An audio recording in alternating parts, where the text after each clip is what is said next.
Ignacio Álvarez Osorio, me equivocaba con tu apellido antes, profesor de Estudios Árabes e Islámicos de la Universidad de Alicante.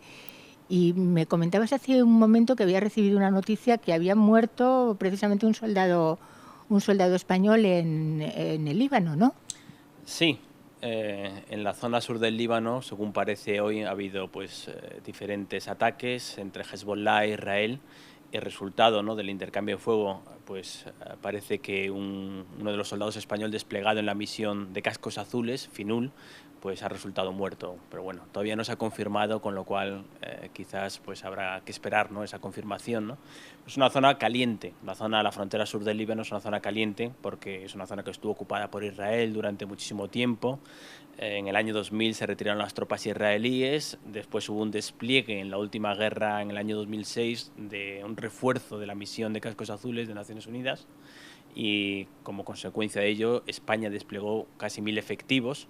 Entonces todavía siguen estando allí en una zona teóricamente de interposición para que no haya intercambio de fuego, pero según parece ha habido, ¿no?, un incremento de las hostilidades, y en el curso, ¿no?, de ese intercambio de fuegos podría haber muerto un soldado español. Nos enteraremos próximamente, es la primera noticia, nos la está dando usted ahora mismo, pero una zona muy caliente. Solamente nos enteramos realmente de lo que ocurre allí cuando recibimos noticias de este tipo aquí.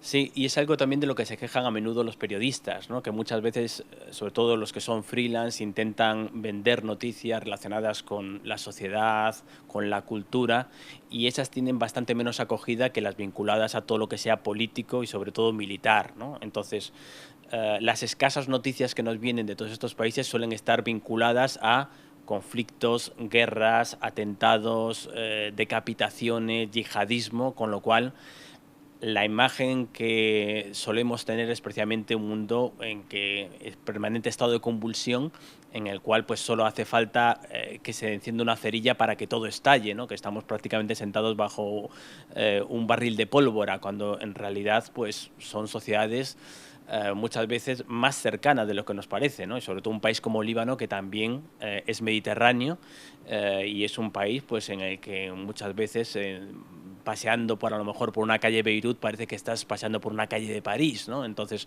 no es tanto lo que nos separa, lo que ocurre es que simplemente muchas veces no nos llegan todas las noticias, y sobre todo lo que nos llega viene siempre con una fortísima carga negativa, ¿no?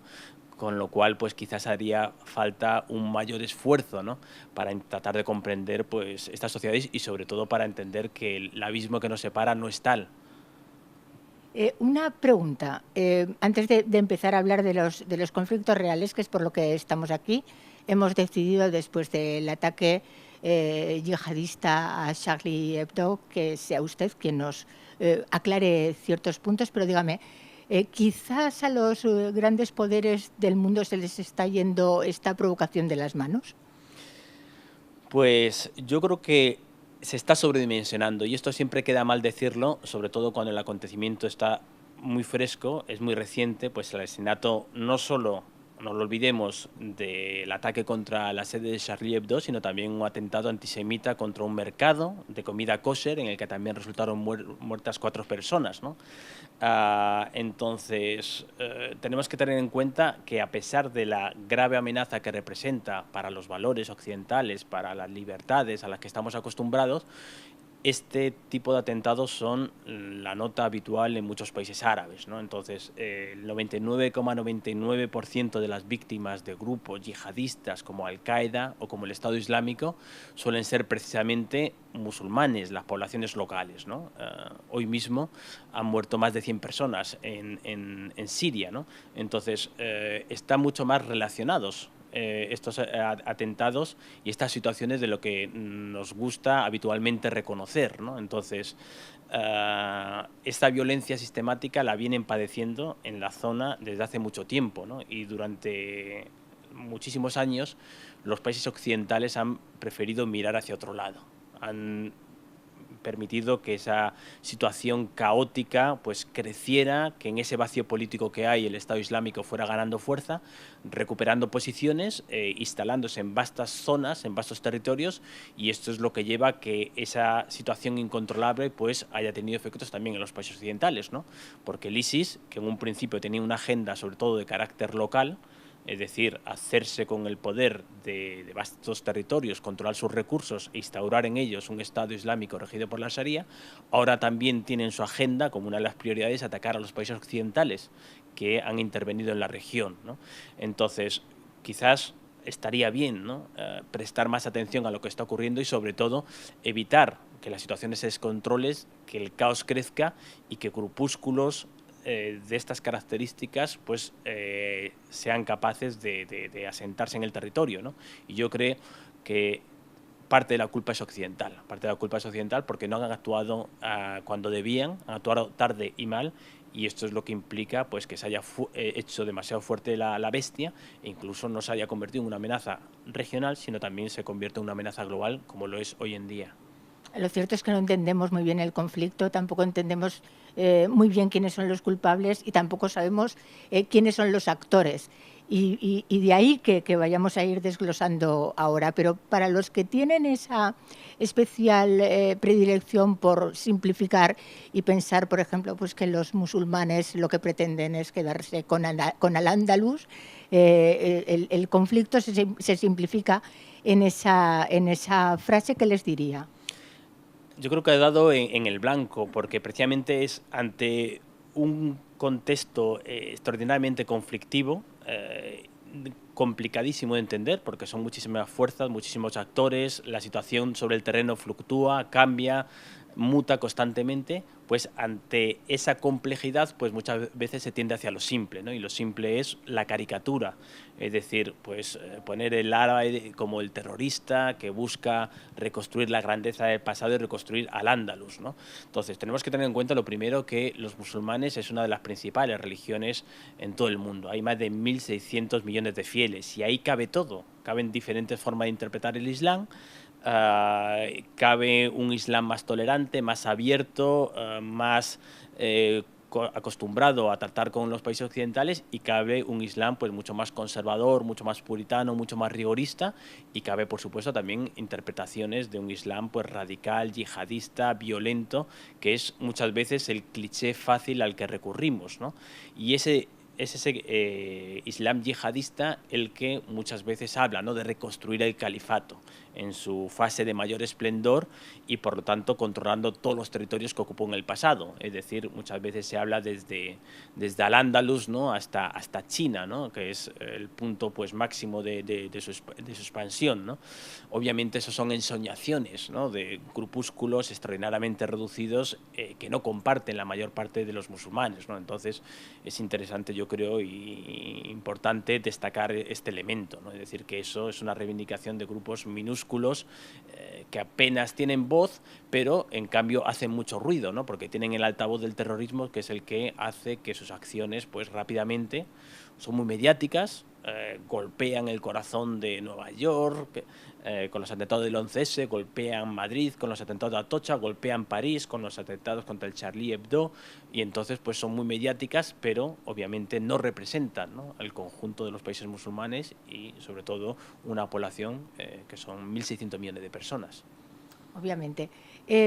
Hace unos años todos nos grabamos en la cabeza la palabra Al-Qaeda, Bin Laden. Se invadió Irak precisamente buscando a Bin Laden y en un intento de terminar con Al-Qaeda.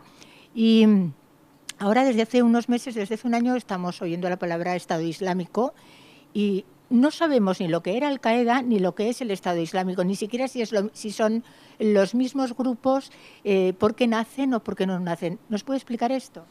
Sí, la verdad es que son dos grupos hermanos, podríamos decir, aunque se hayan separado, se hayan escindido el Estado Islámico de Al-Qaeda, pero comparten la misma filosofía. La columna vertebral de su ideario es 99% muy parecida.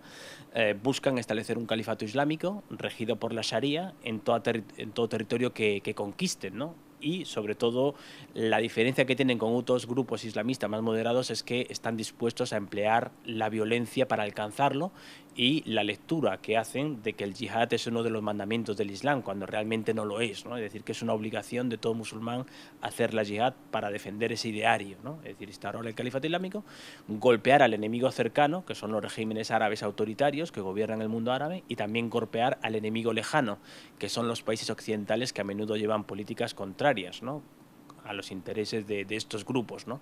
Entonces, ese es un poco su ideario. El nacimiento de Al-Qaeda es anterior. Al-Qaeda nace sobre todo en el año 1988, de los residuos de lo que era el movimiento de los mujahidines que combatió contra la Unión Soviética en Afganistán. El Estado Islámico nace en una época pues mucho más reciente, sobre todo aprovechando pues el caos que hay en Irak y en Siria, dos países. No olvidemos, sobre todo el caso de Irak, donde intervino Estados Unidos. Cuando el año 2003 Estados Unidos intervino en Irak para desalojar del poder a Saddam Hussein, Al-Qaeda no estaba presente.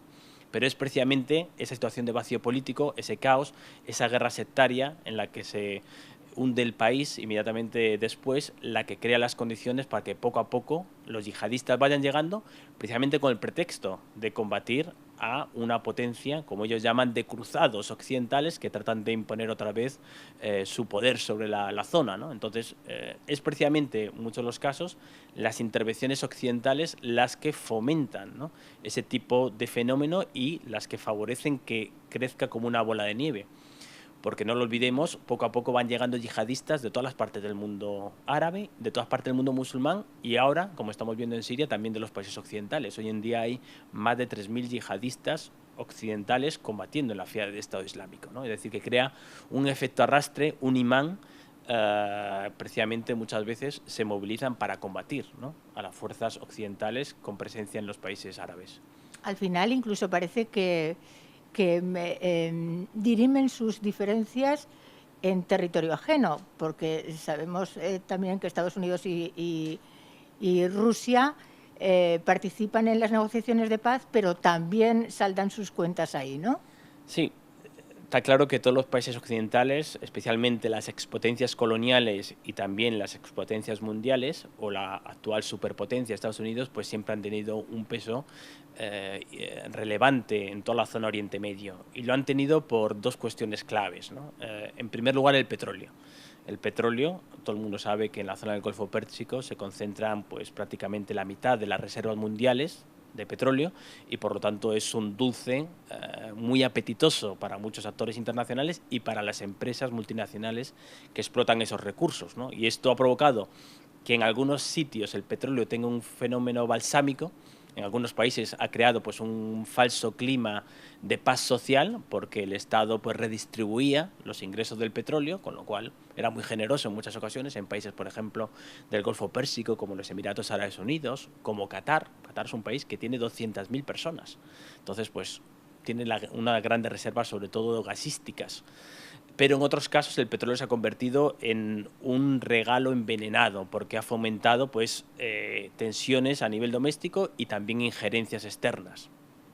Caso, por ejemplo, de Irán, también caso de Irak, ¿no? Entonces, la cuestión del petróleo es un hecho fundamental que siempre ha tenido relación con las políticas occidentales y, por otra parte, sobre todo en el pasado, cada vez menos, pero en el pasado tenía un papel preponderante, era la cuestión de Israel, ¿no? Israel, que es un estado artificial establecido por Gran Bretaña con el visto bueno después de las superpotencias mundiales, la Unión Soviética y Estados Unidos.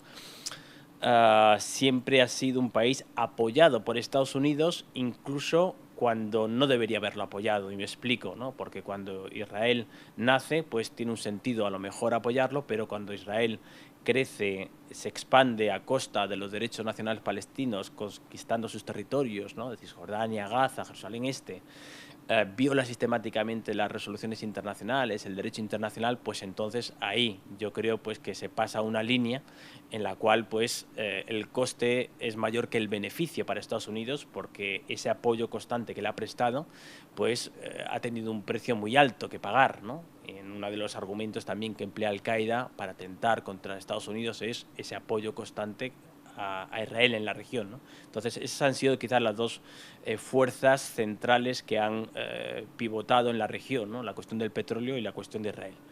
Ahora estamos en una fase de transición. Nadie sabe hacia dónde vamos. ¿Por qué? Porque ahí está la primavera árabe. La primavera árabe inaugura una etapa y todavía no se sabe muy bien si vamos a llegar a buen puerto o tenemos más bien que enterrarla. Esa era mi siguiente pregunta. ¿Qué es lo que va a pasar con la primavera árabe? Que ya casi nadie se acuerda de ella, pero según me está comentando usted, lo que no sé es si la primavera árabe le interesaba a alguien. Sí. Bueno, la primavera árabe toma a todos por sorpresa, ¿no? Recordemos lo que es la primavera árabe en el año 2010, principio de 2011, hay una serie de movilizaciones populares, revueltas antiautoritarias en buena parte de la geografía árabe. Empiezan en Túnez, se contagian a Libia, también a Egipto, a Siria, a Yemen, a Bahrein, quizás son los países más afectados, y a pesar de las diferencias que mantienen esos países, en todos los casos es la población joven, los jóvenes representan 2/3 partes de la población en el mundo árabe, la que sale a la calle para reivindicar una serie de derechos. Las demandas eran pan, libertad y justicia social, ¿no? Eran 3 argumentos que se repetían y se reivindicaban prácticamente en todos los puntos de la geografía árabe.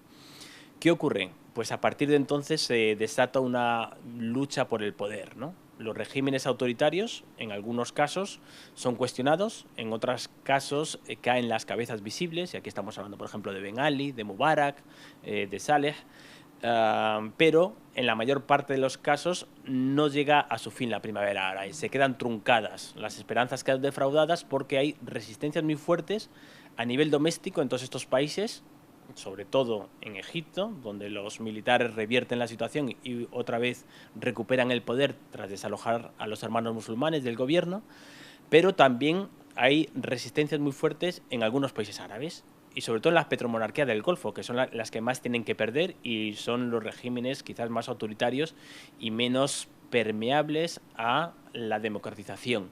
Entonces se pone en marcha un engranaje, muchas veces de manera no visible, para tratar de contrarrestar todos esos movimientos populares y frenar a toda costa, poniendo toda la carne en el asador para frenar a toda costa que se vayan extendiendo. Y en aquellos lugares donde han triunfado para intentar derrocar a esos regímenes que han salido legítimamente elegidos por las urnas, ¿no? Entonces, al frente de toda esa movilización nos encontramos a Arabia Saudí, un país clave en el mundo árabe, que es el epicentro del mecanismo de toma de decisiones en el mundo árabe, que activa todos sus resortes para evitar que avancen, porque consideran que eso sería una amenaza para la propia supervivencia de la monarquía saudí y, por lo tanto, ya digo, en algunos de los casos activan pues, a grupos de resistencia, en otros casos arman a los grupos salafistas, yihadistas, islamistas y en otros casos directamente dan todo el poder al ejército, como en el caso de Egipto, apoyándolo económicamente.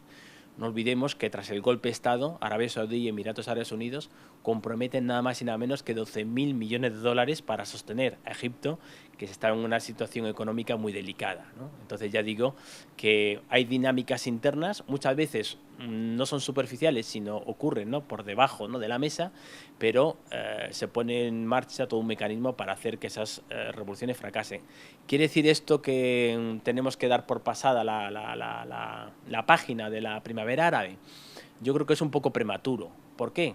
Porque, entre otras cosas, sigue existiendo el motivo de desafección popular hacia sus gobiernos, ¿no? La llegada del Sisi en Egipto, el retorno de militares, no soluciona nada, ¿no? Simplemente es un parche más. Es decir, los motivos de descontento de la población siguen estando ahí, sigue habiendo un desempleo elevadísimo, sobre todo entre los jóvenes, sigue habiendo también una pobreza extrema entre casi el 50% de la población y, por lo tanto, siguen, yo creo, que los motivos capitales para volver a retornar a las calles. Lo que ocurre es que probablemente hoy en día se haya congelado, ¿no?, la primavera árabe, pero yo creo que no deberíamos darla por finiquitada.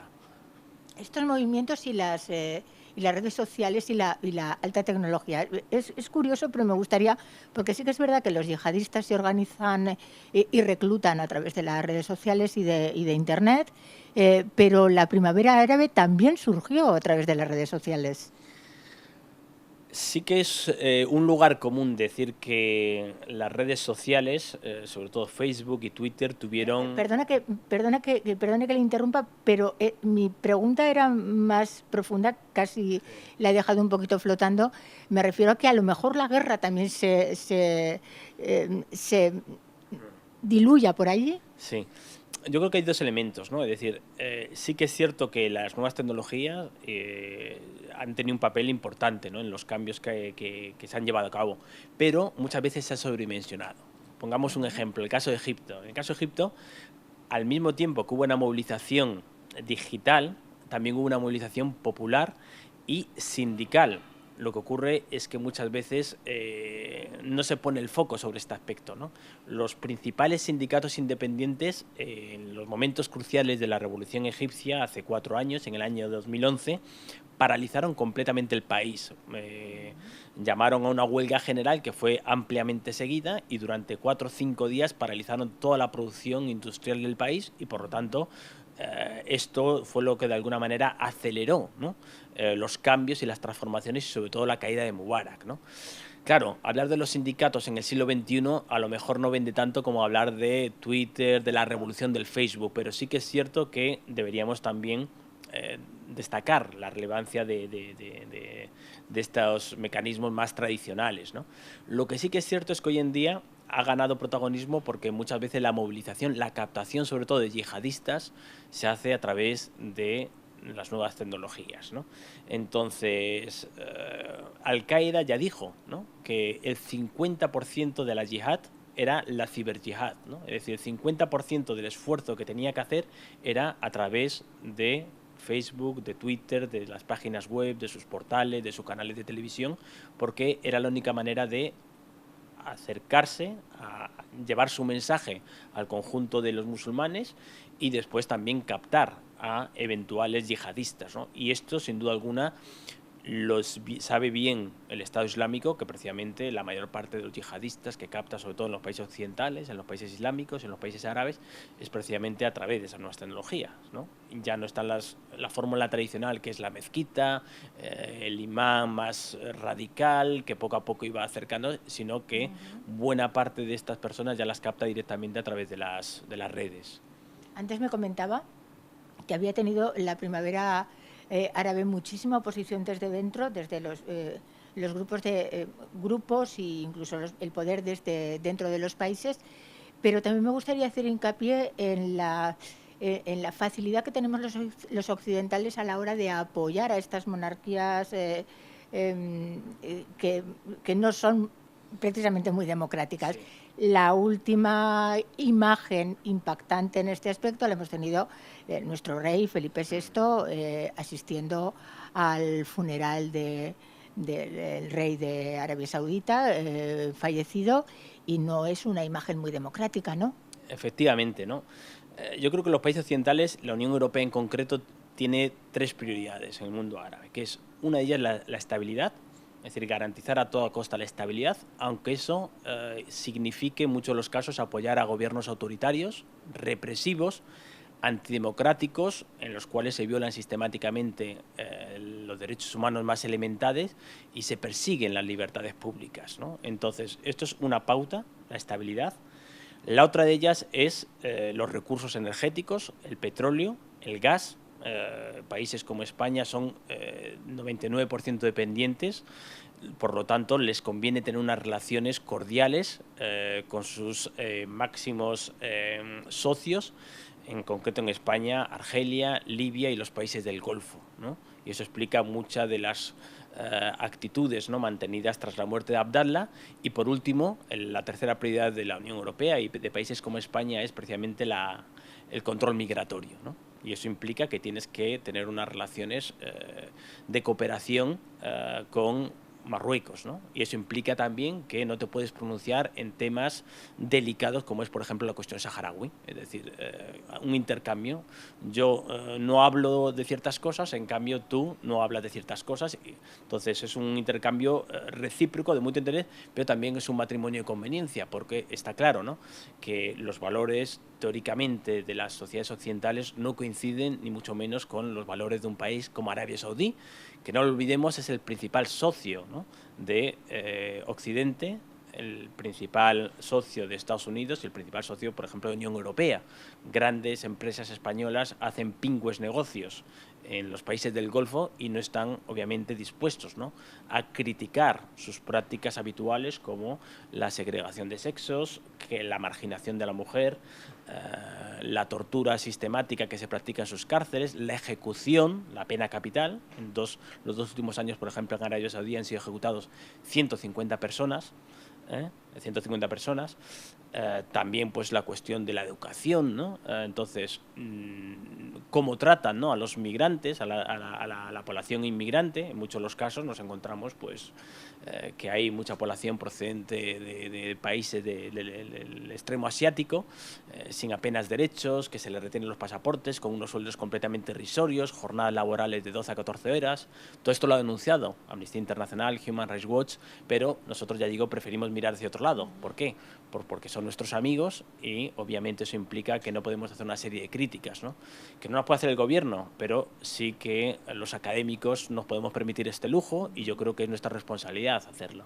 El tema saharaui, que lo ha tocado usted, es un tema que nos puede estallar antes o después en la cara. Lo digo porque Francia ha tenido un problema con Argelia, que no tenía problemas sin resolver y al final ha generado un problema más importante. ¿A nosotros nos puede pasar lo mismo? Yo creo que hay dos grandes problemas, ¿no? En la zona del Magreb está el tema saharaui, que está en una situación de impasse, una falsa calma, yo creo, porque se apostó hace 2 décadas por una salida negociada a través, ¿no?, de Naciones Unidas, pero todas esas misiones y todo ese proceso de paz ha fracasado. Hoy en día no hay negociaciones. Hoy en día quien impone la situación sobre el terreno es la potencia ocupante, que es Marruecos, y no hay ningún tipo de perspectiva en el corto plazo de que se alcance un acuerdo, ¿no? Por lo tanto, el Frente Polisario, hoy en día hay algunas voces, no todas, pero sí que hay algunas corrientes que abogan, ¿no?, por la vuelta al empleo de las armas, ¿no? Y en el caso del Mashrek nos encontramos con una situación pues ciertamente similar, ¿no?, que es la cuestión palestina, ¿no?, que ha sido hoy en día desplazada por otras que parecen tener más importancia, como la guerra de Siria, pero sigue siendo un polvorín, porque también hay una ocupación militar, la practicada por Israel desde el año 1967, hubo un proceso de paz que no llegó a buen puerto y por lo tanto los palestinos siguen demandando que haya un Estado palestino. Lo que ocurre es que el tiempo se agota. Tiempo se agota porque Israel está, de alguna manera, alterando la situación sobre el terreno, construyendo asentamientos, judaizando Jerusalén Este e impidiendo que en un futuro se den las condiciones para que se cree ese Estado, ¿no? Y son dos temas que hoy por hoy están en un segundo plano, pero que en cualquier momento pueden recobrar protagonismo, ¿no?, porque la situación es muy dramática, aunque los medios de comunicación no les presten atención, pero las condiciones del pueblo saharaui y las condiciones del pueblo palestino son extraordinariamente dramáticas y no sería descartable, ¿no?, que en el corto plazo pues hubiera un estallido de violencia que obligara de nuevo a la comunidad internacional a tratar, ¿no?, de involucrarse para resolver, ¿no?, estos problemas. Finalmente, un drama humano de tal magnitud que a nosotros los occidentales desde aquí nos puede parecer un drama que un yihadista asesine a 5 personas, que lo es, pero el drama humano que está, precisamente además musulmanes que están muriendo en su propia tierra, es brutal, ¿no? Asociaciones como ACNUR están dando las voces de alarma absolutamente... Están completamente desbordadas, ¿no? El caso de Siria quizás hoy en día es el gran foco de atención y el que requeriría que hubiera un esfuerzo coordinado de las potencias regionales, pero también de las potencias internacionales para resolverlo, ¿no? Porque hemos llegado a un punto, yo creo que de no retorno, a una situación extremadamente delicada. Tenemos que tener en cuenta que la guerra estalló hace 4 años, que en esos 4 años ha habido nada más y nada menos que 300.000 muertos, cerca de 500.000 heridos, decenas de miles desaparecidos, 11 millones desplazadas, 3,5 millones en los países del entorno. Entonces ACNUR constantemente está diciendo que está desbordada por la situación y que ese fenómeno puede ir a más y no tiene recursos, ¿no?, para dar satisfacción, y esto puede crear un efecto contagio, es decir, que la crisis siria se contagie a los países vecinos, a países que ya están en una situación muy inestable, por ejemplo en el caso de Jordania, pero más claramente en el caso de Líbano. Líbano, un país donde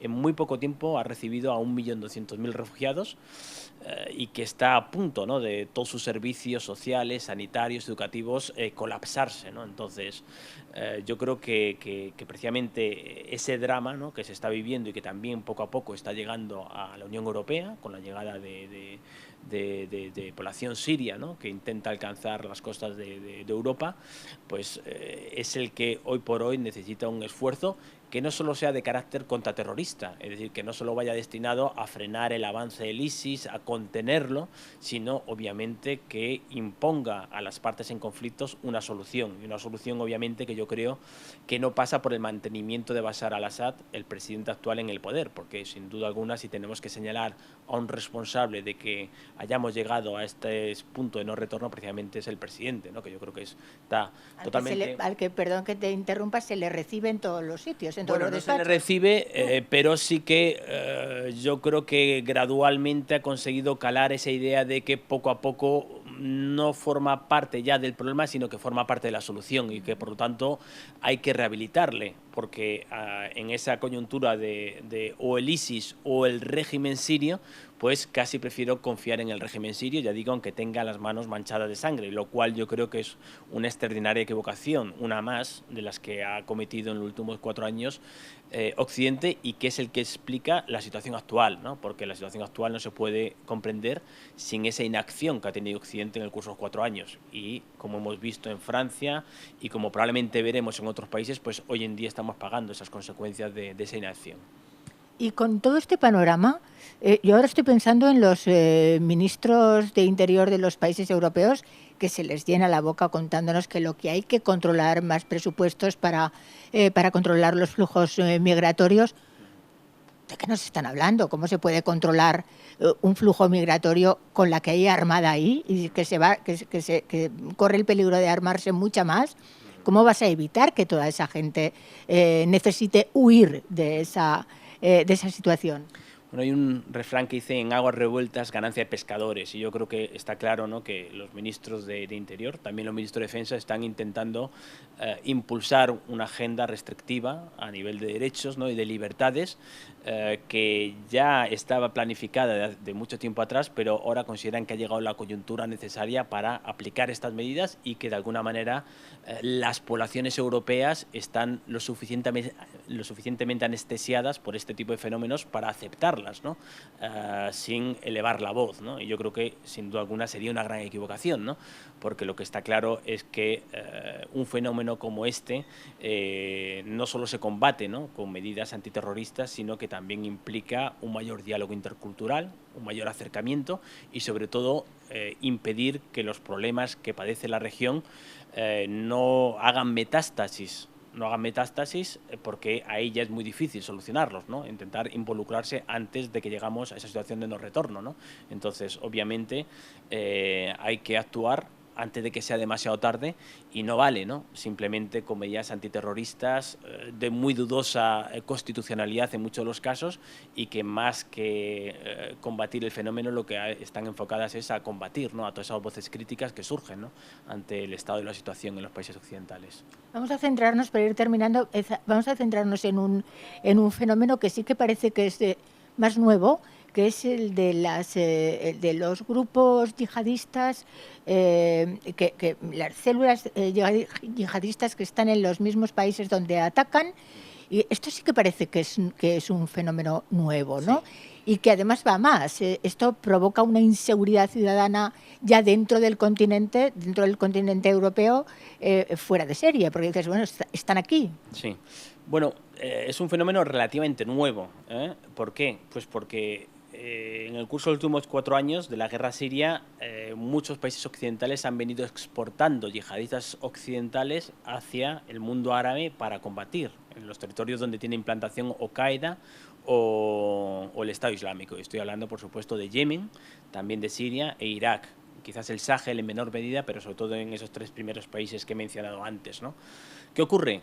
y este es el gran temor de las agencias de seguridad occidentales y europeas en particular, pues que esos yihadistas retornen a sus países de origen con experiencia de combate y que perpetren atentados contra los miembros de la coalición internacional formada para golpear al ISIS, ¿no? Entonces, este temor lo venían manifestando en los últimos meses y ahora se ha hecho realidad, ¿no? Porque está claro que ya no se trata de lobos solitarios, personas que actúan de manera autónoma e independiente sin obedecer consignas del exterior, sino que se trata de grupos o de personas que en muchos de los casos han combatido sobre el terreno y que obedecen consignas de los dirigentes de Al-Qaeda o del Estado Islámico, ¿no? Y esto obviamente representa una amenaza mayor para los países que han tenido una mayor involucración y que tienen mayores intereses en la región. Entonces, Francia, sin duda alguna, es uno de los que reunía, ¿no?, todas estas condiciones para sufrir un atentado. España también, aunque en menor medida, ¿no? Porque no olvidemos que, por ejemplo, en Francia ha exportado a cerca de 1.100 yihadistas a los territorios donde se libran, pues, conflictos. En el caso de España apenas llegan a 70, ¿no?, yihadistas, y buena parte de ellos concentrados en Ceuta y Melilla, ¿no? Quizás de ahí son los mayores focos de inestabilidad y donde en un futuro se concentran, ¿no?, las acciones, ¿no?, del Ministerio Interior. Allí ya hemos dicho que por ahora nada va a cambiar, la cosa está muy apretada, pero aquí sí, en Europa sí que pueden cambiar las cosas. ¿Cómo puede cambiarnos de aquí a unos años el fenómeno yihadista, tenerlo dentro de nuestros países? Evidentemente vamos a tener que sufrir unos cambios de organización social, me imagino. Yo creo que una manera, ¿no?, de combatirlo es precisamente contextualizarlo y sobre todo tener en cuenta que es una minoría. Es decir, las personas que comulgan con estos ideales son una fracción, ¿no?, minoritaria, y por lo tanto yo creo que no debemos instalarnos en ese clima de islamofobia en el que parece que muchos quieren instalarnos, ¿no?, en el que es un peligro, los musulmanes son todos una amenaza para los valores occidentales. Pues no. ¿Por qué? Porque en muchos de los casos estamos hablando de personas totalmente integradas, que aceptan y que comparten incluso los valores. En muchos casos son personas que han huido, precisamente huyendo de esos países porque eran perseguidos políticamente, ¿no? En otros casos no, son sobre todo migrantes desde el punto de vista económico que buscan mejorar su situación, sus condiciones de vida, tal y como hicieron, ¿no?, por ejemplo, los españoles en los años 60 cuando emigraron a Alemania o Francia buscando, ¿no?, mejorar su situación, ¿no? Entonces yo creo que no debemos confundir la parte con la totalidad, ¿no? Y sobre todo tenemos que contextualizar ese fenómeno y tener en cuenta que solo afecta a una minoría radical, ¿no? El tachar al conjunto de los musulmanes que residen en los países occidentales como una quinta columna o un enemigo a batir, yo creo que es un grave error y aparte es algo que no tiene ningún tipo de lógica, ¿no? Porque es precisamente esa confrontación a cuerpo a cuerpo es la que buscan, ¿no?, los grupos yihadistas, ¿no? Es decir, enfrentar, que colisionen, que haya una fricción, cuando en realidad ya digo que una abrumadora mayoría de esos musulmanes aceptan, ¿no?, claramente los valores que compartimos el conjunto de los occidentales. Y terminamos, pero con una mirada al futuro. Esto es difícil, la pregunta con la que quiero terminar, pero ¿qué solución tendría? ¿Por dónde tendríamos que pasar? Porque en mesas de negociaciones es que ya llevamos muchas, ¿no? Es muy complicado dar soluciones. Si las tuviera ahora mismo sería premio Nobel, cosa que no creo que lo sea nunca. Entonces, pero yo creo que apostar por el sentido común, ¿no? Es decir, hay una serie de problemas que padece la región que se llevan aplazando su solución desde hace mucho tiempo. Aquí yo creo que los hemos mencionado prácticamente todos ellos, ¿no? Es decir, el conflicto saharaui, la ocupación israelí de los territorios palestinos, la conflictividad entre Irán y Arabia Saudí, la lucha por la hegemonía regional, la inacción de la comunidad internacional. Entonces, yo creo que es una problemática conjunta y obviamente la respuesta tendría que ir, ¿no?, de cara a buscar, ¿no?, una solución poco a poco de estos dos temas, ¿no? Si algo ha demostrado la situación es que mirando hacia otro lado y relegándolos a un segundo plano y hacer como si no existieran no soluciona los problemas, ¿no? A los problemas obviamente hay que enfrentarse, hay que intentar resolverlos y en el caso de que parezcan irresolubles, hay que forzar a las partes a que alcancen una solución, ¿no? Y esto a veces es ingrato, ¿no? Porque no es cómodo, por ejemplo, para la Unión Europea enfrentarse a Marruecos, ¿no?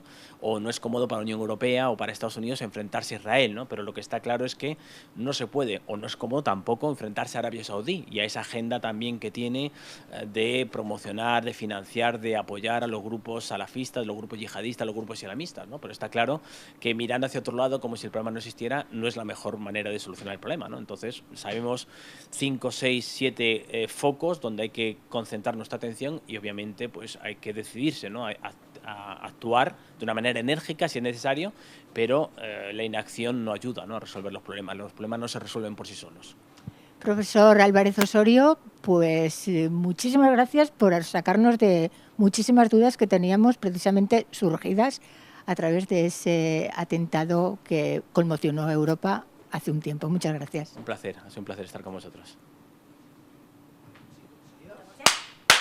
Ha ido bien, ¿no? Sí, yo creo que sí. No sé si al final nos hemos extendido mucho o bien, media hora, por ahí, 40 minutos. No, 40, ¿no? bien, pero está bien. Porque... Perfecto, sí. Yo creo que sí, ¿no? Sí, porque... no, yo tenía, el miedo que tenía era el no llevar un orden, cierto orden, pero creo que hemos conseguido llevar cierto orden. Sí, porque aparte después se retoman los temas y yo creo la visión ha quedado bastante general. Y sobre todo el tiempo, el factor tiempo que sí que es cierto que te ayuda a explicarte, porque a veces te...